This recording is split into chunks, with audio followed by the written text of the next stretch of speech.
우리는 계속해서 로마서 9장을 통해서 사도 바울이 우리에게 전하고자 하는 말씀, 하나님의 구원이 어떤 것인가에 대해서 계속 묵상하고 있습니다. 첫 질문이 유대인이 그리스도를 거부함으로 아브라함에게 하신 하나님의 약속은 취소가 될 수 있을까라고 물었을 때 그에 대한 단호한 대답은 뭐였습니까? 그렇지 않다였습니다. 이것은 육적인 이스라엘 백성이 예수 그리스도를 거부했지만 영적인 이스라엘 백성이 그 약속을 성취했기 때문이죠. 여러분들은 육적인 그리스도인입니까? 아니면 영적인 그리스도인입니까? 즉 이스라엘 백성이란 그 혈육적인 이스라엘 백성입니까? 영적인 이스라엘 백성들입니까? 혹시 이스라엘 사람 앉아 계시나요? 여기? 우리는 영적인 이스라엘 백성이라고 볼 수 있죠. 그래서 하나님의 약속은 처음부터 약속의 자녀들을 위한 것이었다는 것이죠. 그렇다면 이어지는 질문은 뭐였습니까? 이 하나님의 선택과 유기는, 즉 하나님의 선택하시고 버리시는 것은 과연 정당한 것인가? 라고 물었을 때 바울의 대답은 이 또한 그렇다라고 대답했습니다. 이것은 죄인 중에서 일부에게 은혜를 부으신 일, 즉 선택하신 일은 선한 일이고 나머지 사람들을 자기가 행한 행위에 따라서 공정하게 심판하신 것, 버리는 것 또한 하나님께서 합당한 일을 하셨다라고 말씀했습니다. 계속해서 그렇다면 이 하나님께 허물이 있는 것은 아닐까라는 질문에 바울은 하나님께서는 지난 시간에 무슨 비유를 말씀하셨죠? 토기장이의 귀를 통해서 토기장이가 진흙으로 존귀한 귀한 그릇을 만들 또한 천한 그릇을 만들 권한이 있다고 말씀하시면서 이 또한 하나님은 선하시다라고 말씀하셨죠. 그러면서 하나님은 그 누구를 자비의 그릇, 즉 하나님의 백성으로 선택하셨는가? 호세아의 말씀을 통해서 유대인뿐만 아니라 이방인 중에서도 저와 여러분들이죠. 이방인 중에서도 자기 백성으로 선택해 주셨다라고 말씀하셨어요. 그렇다면 여기까지 우리가 묵상하고 지내오면서 하나님의 선택하심, 하나님의 버리심, 즉 유기는 사람의 어떠한 말로도 표현할 수 없고 오직 하나님의 절대적인 주권에 관여한 것이기 때문에 우리 인생들은 이 하나님의 주권에 어떻게 대항할 수 없다는 사실을 깨닫게 되죠. 여러분들이 인생의 삶을 살아오시면서 지금까지 혹 여러분이 계획하고 뜻하신 대로 모든 삶을 잘 이루어 오셨습니까? 또 혹 우리의 삶자리에서 실패할 때마다 하나님 왜 나의 인생에 이러한 고통을 주십니까? 라고 혹시 한탄해 보신 적은 없습니까? 우리가 예수 믿을지라도 언제나 복 가운데 가는 것이 아니라 예수로 인하여서 심각한 고난 또한 받을 수가 있습니다. 그런 측면에서 하나님의 섭리, 하나님께서 우리 인생을 지으시고 또한 죄로 말미암아 버림받으셨다가 예수로 말미암아 다시금 부르시고 선택하셔서 주의 백성 되게 하신 이 하나님의 구원의 섭리하심 앞에 우리 인생은 어떠한 말로도 할 수가 없다는 겁니다. 오직 하나님의 그 선하신 섭리의 손길을 순종할 수밖에 없다는 거죠. 이제 우리는 마지막으로 바울이 유대인의 구원에 대해서 던진 네 번째 질문과 이에 대한 대답을 오늘 본문을 통해서 묵상하게 될 것입니다. 구원이 영원히 보장된 것처럼 여겼던 이스라엘 백성은 버림을 받고 버려진 것처럼 여겨졌던 이방인들이 구원받는 이유가 무엇일까에 대한 질문과 대답입니다. 이에 대해서 바울은 이스라엘이 아주 버림받은 것이 아니고 어느 시대이든지 이스라엘의 회복을 위해서 하나님께서는 어떻게 하셨다는 거죠? 남겨두신 자를 있게 하셨다는 것입니다. 남겨진 자. 그리고 그것은 이스라엘을 향한 하나님의 계획은 취소 또는 폐지되었는가라는 그 질문과 이 대답이 연결될 수도 있는 것이죠. 그렇습니다. 하나님을 향한, 즉 이스라엘 백성들을 향한 하나님의 계획은 취소되거나 폐지되지 않습니다. 나아가 오늘 이 시대에 이방인이었던 우리가 예수로 말미암아 구원받은 이 또한 취소되거나 폐지될 수 없다는 사실입니다. 하나님은 인생이 아니시죠. 그러므로 그분의 말에는 시근함이 없습니다. 또한 한 번 약속한 것은 반드시 지키시는 분이시기 때문에 우리는 그분의 약속의 말씀을 믿고 순종한 삶으로 나가야 될 줄 믿습니다. 약속을 지키기 위해서 어느 시대나 하나님께서는 남겨놓으신 사람들이 있다는 것이죠. 자, 여러분들이 이 남겨진 자에 포함되셔야 되겠죠. 남아있는 자. 될 수 있겠습니까? 남겨진 자. 오늘 본문 27절, 28절 한번 보십시오. 또 이사야가 이스라엘에 관하여 외치되 이스라엘 자손들의 수가 비록 바다의 모래 같을지라도 남은 자만 구원을 받으리니. 자, 바다의 모래 같을지라도 남은 자만 구원받는다. 28절 주께서 땅 위에서 그 말씀을 이루고 속히 시행하리라 하셨느니라 말씀합니다. 하나님께서는 창세기 보면 아브라함에게 약속하십니다. 창세기 22장 17절이죠. 내가 네게 큰 복을 주고 내 씨가 크게 번성하여 하늘의 별과 같고 바닷가의 모래와 같게 하리니 내 씨가 그 대적의 성문을 차지하리라고 말씀의 약속을 주셨습니다. 그리고 다윗을 사울의 손에서 건지기 위해서 모사를 베풀던 후세는 이런 말을 하게 됩니다. 온 이스라엘을 단부터 브엘사베까지 바닷가의 많은 모래같이 당신께로 모으고 라고 말씀합니다. 즉 하나님의 약속이 이렇게 이루어졌다는 사실을 간접적으로 보여주고 있는 것이죠. 그런데 이사야는 이사야 10장 22절에서 이렇게 말합니다. 내 백성이 바다의 모래 같을지라도 남은 자만 돌아오리니. 남은 자만. 이사야 아들 이름이 스알야숲입니다. 스알야숲. 남은 자가 돌아올 것이다 는 뜻이죠. 그리고 이사야의 이름이 뭡니까? 여호와께서 구원하신다는 뜻입니다. 그러므로 이사야 때에 하나님은 이사야를 통해서 또 그의 아들 스알야숲을 통해서 하나님께서 그들에게 어떻게 역사하실 것을 이사야는 이름을 통해서 그의 아들의 이름을 통해서도 분명하게 보여주셨다는 사실이죠.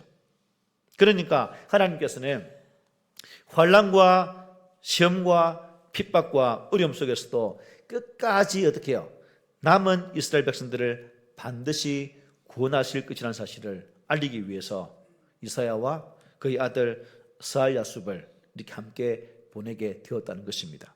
여기서 남은 자 사상 들어보셨습니까? 혹시 남은 자 사상이 나오게 되는 것입니다. 그런데 이사야는 이사야 10장에서 계속 이렇게 말합니다. 그날에 이스라엘의 남은 자와 야곱 족속에 피난한 자들이 다시는 자기를 친자를 의지하지 아니하고 이스라엘의 거룩하신 이 여호와를 진실하게 의지하리니 남은 자 곧 야곱의 남은 자가 능하신 하나님께로 돌아올 것이다. 여기서도 남은 자라는 말씀을 넣어줘. 그렇습니다. 이 남은 자는 마지막 순간까지 믿음을 잃지 않고 전능하신 여호와 하나님을 의지하고 의뢰하는 자다라고 볼 수 있죠. 그래서 유대인의 구원은 더 이상 민족적인 단위로 이루어지지 않는 거예요. 단지 유대인이란 이유만으로 구원을 받을 수도 없다는 것입니다. 끝까지 어떻게 해요? 믿음을 지켜야만 참 구원의 백성이 된다는 것입니다. 실제로 이 나라의 멸망과 함께 이스라엘 유대 민족들은 어떻게 어느 나라에서 포로 생활을 하게 됩니까? 바벨론에서 포로 생활을 시작하게 됩니다. 많은 유대인들은 여호와 하나님을 망각한 채 그 땅에서 이방 문화와 전통 종교에 빠져서 점점 물들어가고 있었고, 그리고 많은 사람들은 하나님을 떠나는 그런 결과도 있었습니다.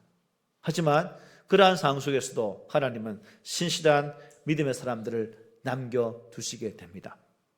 그들은 격렬한 전쟁에서 패한 후 이방에서 고통스러운 생활을 감당해야만 했습니다. 거기서 사랑하는 가족과 친척들이 그야말로 무자비한 적들의 칼에 힘없이 죽어가는 모습을 지켜보아야만 했습니다. 그러나 여호와 하나님을 경외했던 그들은 끝까지 믿음을 저버리지 아니했다는 거죠. 열악한 환경에 굴하지 않았습니다.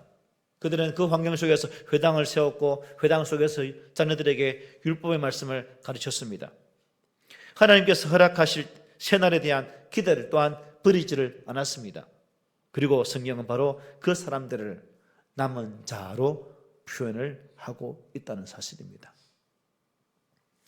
신학에 대한 심각한 위기 속에서도 그들의 목숨이 경각에 달려있는 그 상황 속에서도 믿음을 잃지 않고 오직 한 분 하나님을 경외하는 그들을 성경은 남은 자라고 말씀하고 있다는 사실이에요. 또 공의로운 하나님께서는 예레미야를 통해서 약속하신 대로 남은 그들을 구원하시기도 하셨습니다.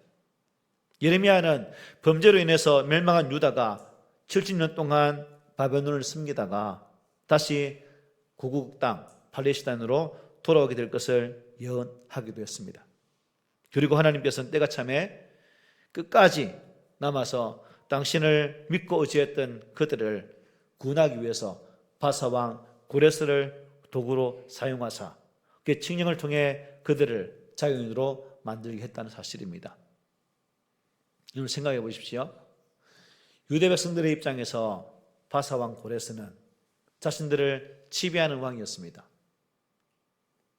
이 지배하는 왕으로 인하여서 그들이 고국으로 돌아갈 수 있는 이 은혜를 생각하기로 했겠습니까?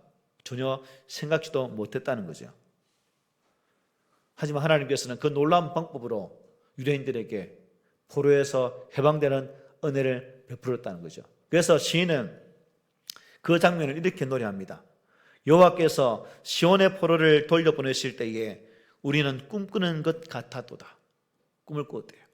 그때에 우리 입에는 웃음이 가득하고 우리 혀에는 찬양이 찼었도다 라고 노래를 했습니다. 하나님께서 구원하신 방법이 얼마나 놀랍고 전혀 예상치 못했던 방법이었던지 그들은 그 방법을 꿈꾸는 것과 같았다라고 이렇게 말을 하고 있는 거예요.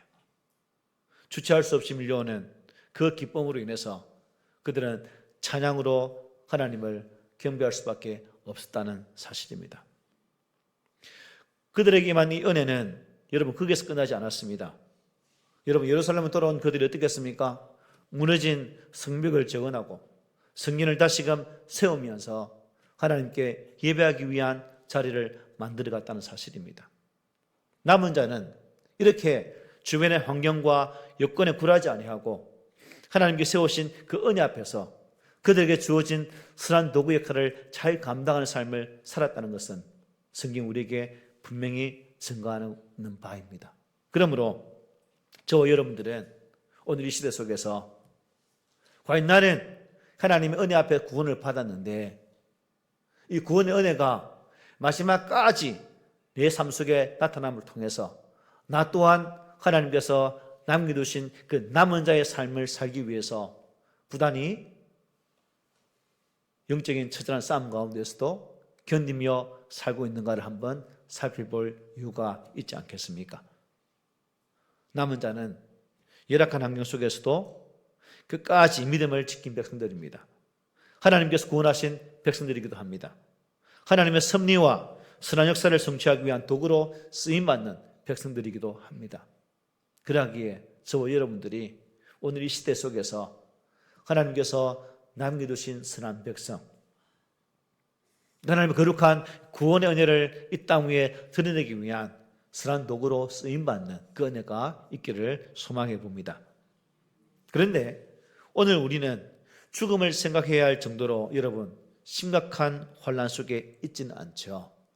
여러분 혹시 예수 믿는다고 예배 끝나고 나가면 죽을 분 계신가요? 없죠. 그러나 참 그들이 당했던 고난보다 더 교묘한 그야말로 아차하는 순간 믿음을 잃어버릴 수 있는 그러한 상황에 우리는 살고 있습니다. 차라리 여러분 육체적으로 고난당하면 잠시 아프고 말면 되지요. 하지만 사탄은 지금 우리에게 아주 교묘한 방법으로 이런 고통이 아닌 참 쉽게 누구나가 참석할 수 있는 그러한 유혹을 통해서 우리의 믿음을 꼬시고 있다는 겁니다. 하나님을 떠나도록, 하나님을 버릴 수 있도록 유혹하고 있다는 사실이죠.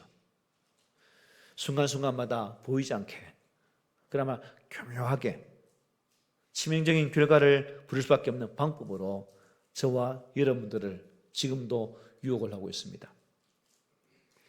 그 대표적인 방법이 뭘까요? 사단이 우리에게 유혹하는 가장 대표적인 방법, 바로 문화입니다. 문화라는 명목하에 우리를 하나님의 거룩한 진리의 말씀에서 벗어나게 합니다.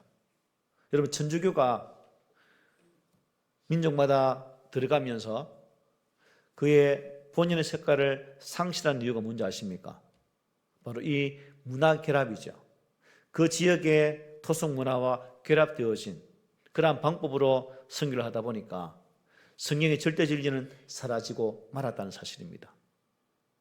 하나님의 절대 진리는 세상의 문화와 합될 수 없는 것이고 이 땅의 토속적인 전통 문화와도 하나 될 수 없는 것이고 오롯이 하나님의 거룩한 말씀은 하나라는 사실을 우리는 반드시 기억을 해야 됩니다. 그러므로 만약 저와 여러분들이 이러한 문화가 우리를 유혹해서 그 문화에 예속된다면 결국 우리는 이 시대의 만문주의에 빠져서 하나님이 아닌 다른 것을 섬길 수 있는 자 될 수가 밖에 없다는 사실입니다. 물질의 노예로, 세속적인 정욕의 노예로, 쾌락의 노예로 살아갈 수밖에 없는 거죠. 그러므로 사탄의 유혹은 그만큼 여러분 뿌리치기 어려운 시험 중에 시험이라는 것입니다. 그런 놀랍게도 오늘 우리들은, 저와 여러분들은 그런 세상에서 어때요? 하나님께 사랑하시는 사람으로, 또 하나님을 사랑하는 예수 믿는 사람으로 존재하고 있다는 사실이 여러분 감사하지 않습니까? 이 앉아있다는 그 사실이 여러분 감사되지 않습니까? 남은 자로서 하나님을 섬기고 있다는 이 사실 놀랍지 않습니까? 비록 나의 믿음이 여리고 이를지라도 하나님 몇 순간마다 성령의 은혜로 나와 함께 하셔서 나의 신앙을 온전하게 만들어가고 있다는 이 사실 감사하지 않습니까? 여러분, 우리들이 이렇게 남은 자로서 존재할 수 있는 이유가 뭘까요? 여러분들이 이 시대에 그리스도인으로 남아있는 이유가 무엇이라고 생각하십니까? 여러분들이 교회 나와서 예배드리는 예배자로 남아있는 이유가 무엇이라고 생각하십니까? 우리에게 이 사단의 유혹과 시험을 이길 만한 힘과 능력이 있어서 그렇습니까? 아니면 우리가 하나님께서 기뻐하시는 만한 경건한 거룩한 삶을 추구하고 있는 그런 삶을 살고 있기 때문에 그렇습니까? 그렇다면 우리가 충분한 자격을 갖추고 있어 지금 이렇게 남은 대로 살고 있습니까? 대답은 어떤 것이에요? 그렇지 않다는 거죠. 그렇다면 우리가 복된 그리스도인으로서 존재할 수 있는 이유가 무엇인가? 하나님께서 당신의 긍휼과 은혜로 우리들을 붙잡아 주셨기 때문입니다. 다른 대답이 없습니다. 다른 대답이 없어요. 성령을 통해서 예수 그리스도를 주와 그리스도로 모셔드리게 하셨기 때문에 가능했다는 거예요. 거듭난 피조물로 살아갈 수 있도록 은혜를 주셨기 때문에 지금 그리스도인으로 예수 믿는 사람으로 남아있다는 사실입니다. 내가 할 수 있는 것은 아무것도 없다는 거죠. 그래서 29절에 이렇게 말합니다. 또한 이사야가 미리 말한 바 만일 만군의 주께서 우리에게 씨를 남겨두지 아니하셨더라면 우리가 소돔과 같이 되고 고모라와 같았으리로다 함과 같으니라고 말합니다. 이 말씀을 표준 세번역은 이렇게 해석합니다. 그것은 또한 이사야가 미리 말한 바 만군의 주께서 우리에게 씨를 남겨주지 않으셨더라면 우리는 소돔과 같이 되고 고모라와 같이 되었을 것이다 한 것과 같습니다라고 해석하고 있습니다. 소돔과 고모라는 백성들의 죄악으로 말미암아 철저히 멸망당한 대표적인 도성입니다. 유대인들이 역시 소돔과 고모라와 마찬가지로 이 하나님의 공의에 속해서 멸망할 수밖에 없었다는 거죠. 그러나 하나님께서는 당신의 주권으로 어떻게 해요? 남은 자, 그러니까 이스라엘을 회복할 씨, 그 남은 자를 남겨두셨다는 사실입니다. 씨.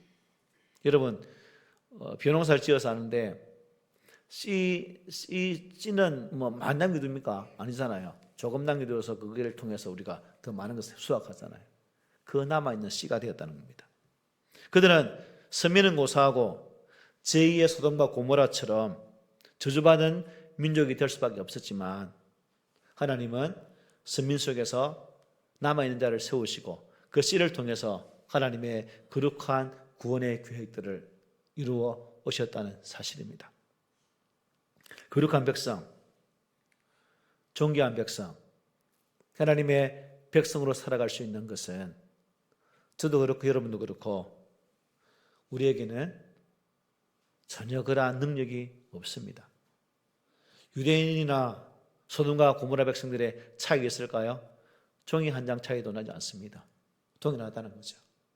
또한 교회 안에 있는 우리나 세상 밖에 있는 불신자들의 차이가 있을까요? 또한 차이가 별로 없어요. 도찐개찐이죠. 그러므로 우리가 이러한 차이에도 불구하고 남은 자로서 예수 믿는 자로서 구원받은 주의 백성으로 살아갈 수 있다는 것은 하나님의 조건 없는 은혜, 나를 불쌍히 여기시는 그 하나님의 사랑이 있기 때문에 가능했다는 사실입니다. 그러므로 저와 여러분들은 하나님의 절대 공의 앞에, 하나님의 은혜로운 손길 앞에 늘 감사하면서 소돔 고모라처럼 멸망할 수밖에 없는 나였지만 주의 은혜로 말미암아, 주의 불쌍히 여기심의 그 은혜로 말미암아 나를 세워주셨고 더 이상 그러한 죄악의 자리, 멸망의 자리 두지 않고 은혜의 자리 두게 하신 그 사랑 앞에 감사하는 우리 모두가 되시기를 바랍니다. 하나님의 자비하심, 그분의 궁밀하심의 은혜, 그 안에서 이 세상과 비교할 수 없는 하나님의 그 은혜 앞에서 감사하는 성도가 된다면 저 여러분들의 믿음은 더 단단한 그런 믿음으로 나를 구원하신 하나님의 그 은혜를, 하나님을 감격해 하는 그러한 삶으로 살아갈 줄 믿습니다. 그러므로 저와 여러분들은 남은 자로 삼아주신 하나님께 감사하며 찬양하는 삶을 살아야 되겠죠. 그러나 여기서 우리가 잊지 말아야 할 게 중요한 사실이 있습니다. 하나님의 주권이 결코 인간의 책임을 배제하지 않을 수 없다는 거죠. 즉 인간의 책임도 따르게 된다는 거예요.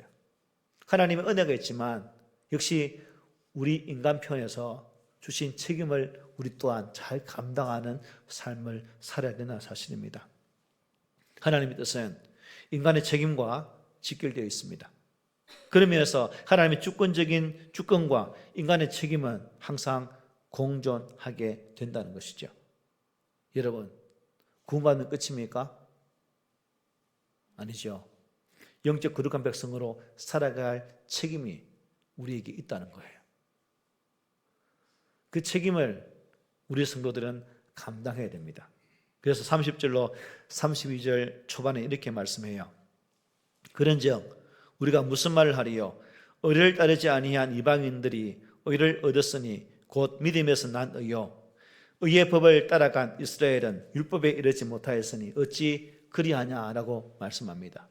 믿음은 우리의 결심과 의지의 결과로 주어진 것이 아니에요. 하나님께서 불러주시고 긍휼히 여겨주셨기 때문에 갖게 되어진 선물이라는 것입니다. 그래서 누구도 행위에서 난 것이 아니라 하나님의 선물로 주어진 이 믿음을 자랑할 수가 없는 거예요. 어디서 말씀하고 있습니까? 에베소서 2장 8절 9절이죠. 그런데 하나님께서 결코 의를 발견할 수 없는 곳에서 의를 찾으려고 애썼던 이방인들을 부르시고 또 그들에게 믿음을 선물로 주셨어요. 이 대상이 누굽니까? 우리들이죠. 믿음을 선물로 받은 그들, 이방인들은 예수 그리스도를 주와 그리스도로 영접했기 때문에 가능하게 되었다는 겁니다. 이방인인 우리가 하나님의 구원의 백성이 되어진 것은 예수 그리스도를 나의 구주로 모셔드렸기 때문에 가능했다는 거예요. 혹시 이 자리에 예수 그리스도를 아직도 영접하지 못한 분 계십니까? 그렇다면 여러분의 마음의 문을 활짝 열고 예수 그리스도를 나의 인생의 주인으로, 내 삶의 주인으로, 내 죄를 사하신 그러한 은혜의 절대 주권자로 모셔드리는 그 귀한 작업들이 있기를 소망해 봅니다. 끝으로 32절 33절입니다. 이는 그들이 믿음을 의지하지 않고 행위를 의지함이라. 부딪힐 돌에 부딪혔느니라. 기록된 바 보라, 내가 걸림돌과 거치는 바위를 시온에 두노니 그를 믿는 자는 부끄러움을 당하지 아니하리라 함과 같으니라고 말씀하고 믿습니다. 그런데 성경 로마서 앞장에 보면 이렇게 말씀해요. 그런즉 자랑할 때가 있느냐? 있을 수가 없느니라. 무슨 법으로냐? 행위로냐? 아니라 오직 믿음의 법으로니라. 그러므로 사람이 의롭다 하심을 얻는 것은 율법의 행위에 있지 않고 믿음으로 되는 줄 우리가 인정하노라고 바울은 로마 3장에서 말씀했습니다. 그리고 갈라디아서 이렇게 말합니다. 이건 함께 읽어볼게요. 같이 시작. 무릇 율법 행위에 속한 자들은 저주 아래 있나니 기록된 바 누구든지 율법책에 기록된 대로 모든 일을 항상 행하지 아니하는 자는 저주 아래에 있는 자라 하였습니다. 인간의 죄를 드러내는 기능을 가진 율법의 행위를 통해서 하나님의 의에 이르려고 한 자들을 갈라디아를 통해 어떻게 말하고 있습니까? 저주받은 자다라고 말합니다. 인간의 행위로는 결코 하나님의 의에 이를 수 없다는 거죠. 오직 믿음을 통해서만 하나님의 의에 이를 수 있다는 것입니다. 그리고 믿음마저도 하나님의 선물이라고 성경은 증거합니다. 그런데 유대인들은 어떻게 해요? 율법의 행위를 통해서 하나님의 의에 이를 수 있다라고 생각했어요. 하나님께서 이사야 28장에서 이렇게 말씀합니다. 보라, 내가 한 돌을 시온에 두어 기초를 삼았노니 곧 시험한 돌이요 귀하고 견고한 기초돌이라. 그것을 믿는 이는 다급하게 되지 아니하리로다라고 말씀하셨어요.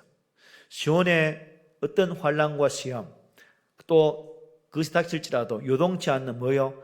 견고한 돌, 모든 시험을 다 거친 돌, 그래서 믿을 수 있는 돌을 두시겠다라고 약속했어요. 이 돌이 누굽니까? 예수 그리스도죠. 예수 그리스도. 때문에 환난과 시험 중에서 예수 그리스도께 피하는 자들은 구원을 얻을 수가 있는 것입니다. 그런데 이사야는 이사야 8장에서 이렇게 말합니다. 그가 성소가 되시리라. 그러나 이스라엘의 두 집에는 걸림돌과 걸려 넘어지는 반석이 되실 것이며 예루살렘 주민에게는 함정과 온누가 되신다라고 말씀합니다. 예수님이 어떤 존재라는 거예요? 유대인들에게 걸림돌, 그 추상스러운 존재. 그들의 행위니 그들의 노력으로 구원받는다고 생각하니까 예수는 그야말로 거치는 돌에 지나지 않는 그런 걸리적거리는 돌이라는 것입니다. 행위로 구원받을 수 없다고 말씀하셨기 때문에. 그러니 유대인들이 인류의 구원자이신 예수 그리스도를 영접하지 않는 이유가 뭘까요? 자신들의 행위만으로도 충분히 구원받을 수 있다라고 생각했기 때문에 그렇습니다. 우리의 말씀에 대한 수고, 예배에 대한 수고, 성령의 하나님께 제사드리는 그러한 열심들이 나에게는 있기 때문에 하나님 우리의 이 열심을 바라보시고 우리를 구원하실 것이다라는 그 착각이 유대인들에게 있다는 사실을 말씀해 주고 있는 거예요. 그러니까 예수라는 존재는 그들의 입장에서는 걸리는 돌이죠. 걸리면 어떻게 해야 됩니까? 빼야 되겠죠. 결국 예수 그리스도를 십자가에 못 박아 죽여버리는 그런 결과가 나타나게 된 것입니다. 여러분, 나는 행위를 의지하고 신앙생활을 하고 있는가? 아니면 나의 믿음의 절대 기준이신 예수 그리스도를 믿고 그 속에서 구원에 참된 삶을 살고 있는가? 이 두 가지 질문 속에서 나의 대답은 어디에 해당될까요? 바라기는 우리 교회 성도들은 행위가 아닌 절대 믿음의 기준이신 예수 그리스도 안에서 구원받았다는 사실을 항상 인지하고 사시고 매 순간마다 그 예수 그리스도를 내 삶의 주인으로 모시는 아름다운 작업들이 있기를 소망해 봅니다. 혹시 오늘까지도, 아니 앞으로도 계속해서 예수 그리스도를 영접하지 않는 사람은 장차 하나님의 심판대 앞에 서게 될 것입니다.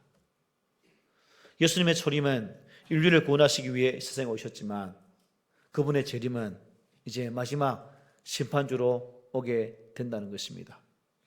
알곡과 가라지를 가리는 심판의 주님으로.